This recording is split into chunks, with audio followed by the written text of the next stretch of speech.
สบายดีไหมจ้องขอขึ้นได้เด้อขอขึ้นมาลินน้ำได้เด้อเถอะเอ้ยโลชายมือเองสิมะชาโอ้อันนี้โอ้อยู่หัวถึงเกี่ยวเหรอขับมาลองโอ้อยู่ผู้เดียวเนี่ยลูกหลานไปใส่มดน่ะลูกหลานเป็นคอนเป็นง่ายโอ้พันเดโอ้โน้ดอกงามเด้เนี่ยเนาะแกงมังปีพี่สันมังปียังลามังปีเนาะแกงมังปีแกงพักเราก็นั่งสิมาเขาพี่น้องเลยอยู่ผู้เดียวอุ้มมาล่องเนาะโอ้มามีคอนเสิร์ตล่องต้นเลยชี้ลงป้าตาย4 คนโอ้ต้องยังจะคน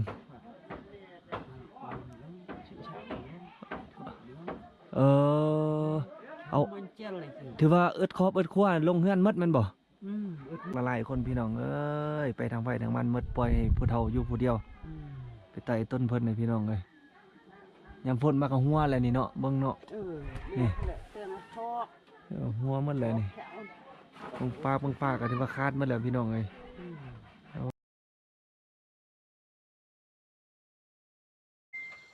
สบายดีสวัสดีพี่น้องทางฝั่งลาวและฝั่งไทยพี่น้องที่อยู่ต่างแดนยินดีต้อนรับเข้าสู่ช่องวิถีชีวิตชาวบ้านมื้อนี้เบาสุภาพสิพามาเยี่ยมชมเบิ่งวิถีชีวิตของชาวบ้านพี่น้องเอ้ย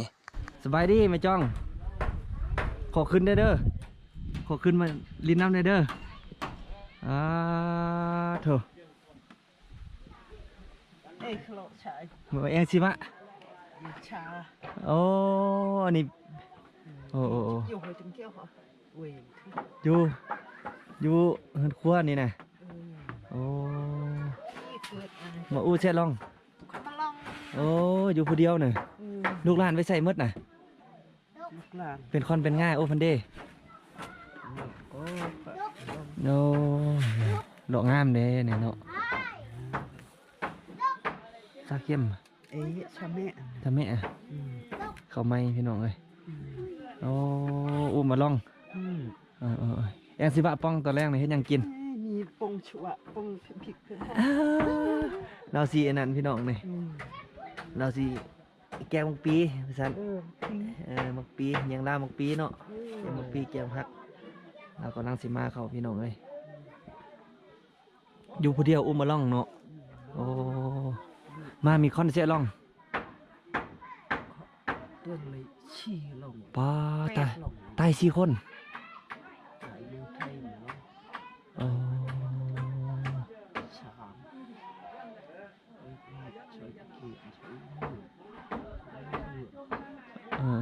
เราขั้วเสียล่องยังจะคน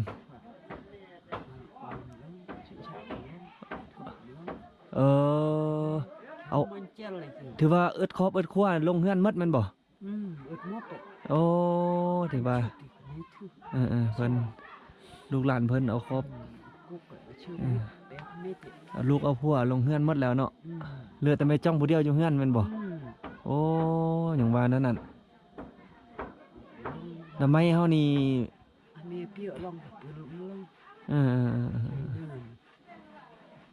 ปกติเนี่ยอยู่น้ำพ่อน้ำแม่ได้โอ้เนาะ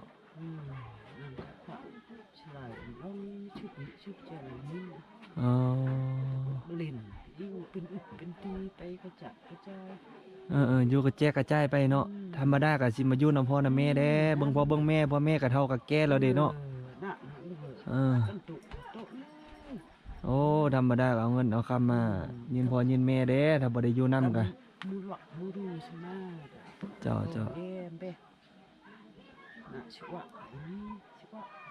เล่นเลยโอ้ใจฟังมีเป็นอะไรกินอย่างกินไปตอนแรกสิกินมักปี้อะไรตอนแรกเนาะโอ้ต้นเพิ่นพี่น้องอายุผู้เดียวเท่าแก่แล้วมีลูก4 คนทำอิฐมี8 คนแล้วตาย4 คนพี่น้องโอ้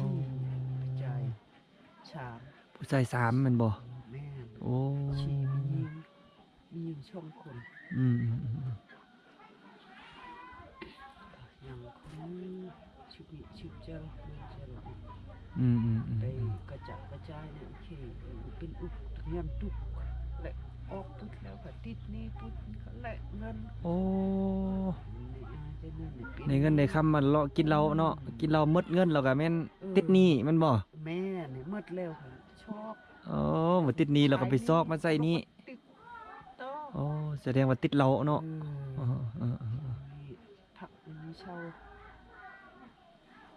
มีตอนนั้นเปลี่ยนสติบอกเฮ้ย เออ ฉัน แต่อีต้นอยู่สนี่เบิ่งสภาพเงินครัวมามื้อนี้มาเบิ่ง นี่ล่ะ เออ นี่ล่ะ แม่นยิง นี่ธรรมดาก็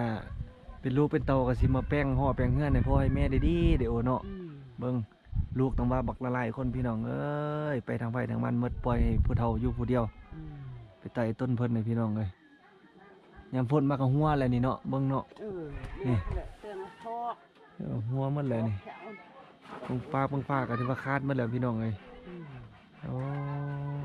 คุยกันหัน โอ้จังโดย เออ จังโดยนี่มาล้มไม่จ้องมาอู้เสล่องอู้มาล่องโอ้น่าสงสารเพิ่นพี่น้องเอ้ยถ้ามื้อหน้าได้คู่ได้เครื่องมาคู่มาให้เด้อคู่ได้เครื่องมาก่อนเถอะนะมาให้ ไปไต่ต้นเพิ่นพี่น้องอยู่ผู้เดียวลูกเต้ากันเจ้าก็เฮ็ดให้บ่เฮ็ดอ๋อ เฮ็ดเคยมีชิชวะเองเชลือชังยามเชียงยาม เออ ชิชวะชิวะ บางแท้นี่ได้แซ่บเป้าคุณแซ่บเป้า โอ้ยเรื่องไงอันคำเป้าแล้วเป้ามีแฮง ผมมีแฮงไปผมมีแฮงเฮ็ดแหละพี่น้องเพิ่นก็เท่าหลายแล้วได้ลูกต้องว่า8คนพี่น้องตาย4คนยัง4คนเอาครอบเอาครัวลงป้าเพิ่นเบิดป้าเพิ่นอยู่ผู้เดียวเบิ่งเบาสุภาพสิพาไปรีวิวอันนั้นเพิ่นอันนี้อุปกรณ์น่ะนึ่งข้าวมีแต่หม้อนึ่งข้าวเนาะโอ้บางพี่บางน้องนี่มีหม้อนึ่งข้าวอันเดียวหม้อแกงอันเดียวนี่มันบ่โอ้หม้อแกงอันเดียวบวงกันเดียวพี่น้องมึงไหมเบิ่งเลยไปไต่ต้นเพิ่นนี่พี่น้องโอ้ยลูกเต่ากะทิมกับป้าโอ้เนาะนี่เนาะเบิ่งบ่แย่งเพิ่นเบิ่งสภาพเพื่อนพี่น้องมึงไหมอันยามฝนมากกะโอ้หัวมันดังไฟกะยากเลยเนาะยามฟ้าลมฟ้านั้นมากกะดังบ่ได้แล้วไฟนี่นะยานโอ้นี่โอ้เบิ่งพี่น้องเลยขาดหมดแล้วถ้วยกับใบเดียวนี่มันบ่ถ้วยกับถ้วยใบเดียวบ่วงกับบ่วงการเดียวโอ้ยถือเยอะแกัน โอ้ถ้วย2แกนโอ้ยแต่ไอ้ต้นเพิ่นอยู่ผู้เดียวพี่น้องเลยเบิ่งเด้อนั่นไม่จ้องเด้ออูมาล้มแล้วมันได้เครื่องนาเราคู่เอามาให้เด้อเบิ่งต่อไปบอสุภาพสิพาไปรีวิวเงินทางนอกให้พี่ให้น้องเบิ่งพี่น้องเอ้ยสภาพเงินเพิ่นน่ะ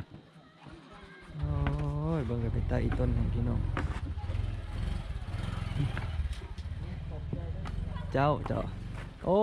จองโดยนี่นะ สักน้อย มันไปเรียนกับครูตุ้ยบ่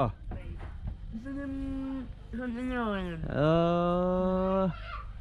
เอลครูตุ้ยเด้อโอ้เกิดคนแม่อันนี้เบิ่งพี่น้องเป็นสภาพนั่นเพิ่นโอ้อยู่แบบนี้พี่น้องมีลูกเพิ่นตามเสื้อผ้าเพิ่นเนี่ยมีลูกอยู่8คนถือว่าเสียชีวิตทัน4คนพี่น้องเลยเสียชีวิต4คนแล้วก็ยัง4คนผู้ชายใน3เอาเมียลงเฮือนหมดผู้หญิงก็เอาผัวลงเฮือนป้าเพิ่นไปเพิ่นเนี่ยอยู่ผู้เดียวพี่น้องเบิ่งกันไปใต้ต้นเพิ่นแน่พี่น้องเลยตอนแรกนี่กินข้าวครับแก้มมักปีแก้มแพะพ่องเนาะไปจ้องเนาะโอ้กินข้าวกับแก้มมักปีพี่น้องเอ้ยตอนแรกนี่นะโอ้อันนี้เป็นอย่างเพิ่นนะโอ้ห่างไก่ฟักอยู่นี่พี่น้องไก่เป็ด มีไก่มานั่งนี่นะเลี้ยงไก่ตัวเดียวพี่น้องเอ้ยเบิ่งเพิ่นเอาเมียนไว้ยันลมมันพัดพี่น้อง ดูสภาพเว้ย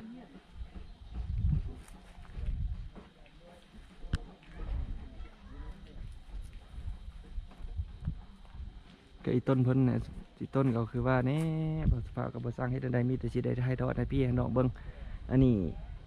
เป็นสิ่งที่เกิดขึ้นจริงแท้พี่น้องเป็นแบบเปลี่ยนวิถีชีวิตของสาวด้อยเฮาได้พี่น้องอยู่ผู้เดียวดำรงชีวิตผู้เดียวเฮ็ดให้ผู้เดียวอีกว่าซั่นถ้าบ่เฮ็ดก็บ่ได้กินเอาชีวิตบ่รอดพี่น้องเอ้ย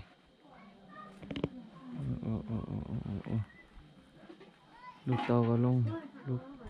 ธรรมดานี่สิแม่นลูกสาวหรือว่าลูกชายสิอยู่เลี้ยงพ่อเลี้ยงแม่ถ้าแม่นไทยเฮาพี่น้องเอ้ยแต่แม่นเลือกผู้หนึงหั่นบ่ที่ว่าเบิ่งพ่อเบิ่งแม่ที่ว่าเขาเจ้านี่ที่ว่าบ่สนเลยพี่น้องที่ว่าบ่สนเลยหลังจากมีครอบมีครัวได้ลูกได้เมียไปแล้วแม่นลงเฮือนไปบ่สนหน้าสนหลังเลยเบิ่งก็อนาถาพี่น้องเอ้ยเบิ่งก็คิดดูต้นชาติแต่ว่าก็สิได้แต่ดูต้นชาติในพี่น้องเบาสุภาพก็สิช่วยเหลือตามความสามารถพี่น้องเอ้ยได้เครื่องเล็กๆน้อยๆเทื่อหน้าเบาสุภาพสิมาให้เพิ่นพี่น้องเป็นเครื่องนึงความถือของเก่าของแก่นี่พี่น้องเอ้ยเพิ่นกำลังมาเขา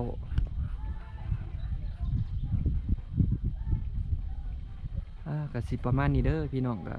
สิบ่มีหยังหลายพี่น้อง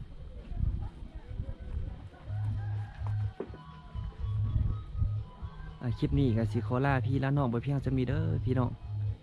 คลิปหน้าพอกันไหมพี่น้องช่วยเป็นกำลังใจให้บ่าวสุภาพได้พี่น้องเอ้ย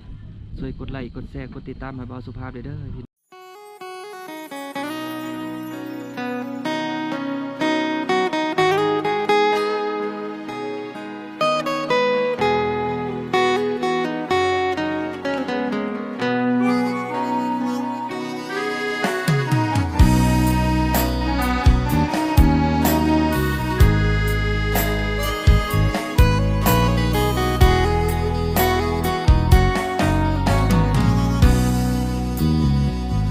นกน้อยต่างถิ่นมาสอกหากินอยู่ในเมืองหลวงจากพี่น้องคนพักเคยควงมาอยู่เมืองหลวงแดนไกลตั้งใจไว้ว่าจะกลับบ้านนาเมื่อสุขสบายลาจากบ้านแทบน้ำตาไหลก้าวไปเพื่อหางานทำตากแดดหน้าดำตะเวนคอยคำจึงได้กับตามาพักอยู่ในห้องเศร้าสุดเหงาเมื่อยามค่ำคืนยืนมองท้องฟ้าเห็นเมฆขาวหัวใจสะอื้นลมหนาวเมื่อยามกลางคืนหนาวสั่นสะท้านดวงใจห่างไกลหัวใจมันแสนจะเศร้าคิดถึงภาพเก่าเมื่อเฮานั้นอยู่บ้านนาสัญญาว่าไว้พร้อมเมื่อใดจะหีบกลับมารอคอยลูกก่อนเถิดนาจากกลับมาเมื่อลูกได้ดีอีก2-3 ปีพ่อแม่นี้จงตั้งตารอจะหอบเงินไปฝากแม่พ่อเก็บเงินพอจะหีบคืนบ้านสงกรานต์ปีหน้าลูกขอสัญญาพาใจกับตาห่วงหาทุกแรงคำเศร้าคิดถึงเจ้าบ่มีเว้นไว้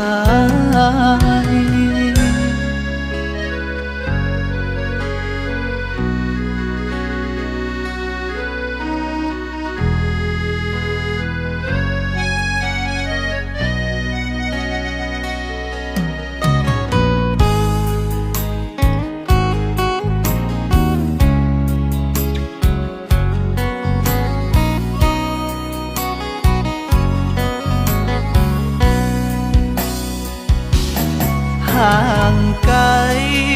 หัวใจมันแสนจะเศร้าคิด งภาพเก่าเมื่อเฮานั้นอยู่บ้านนาสัญญาว่าไว้พร้อมเมื่อใด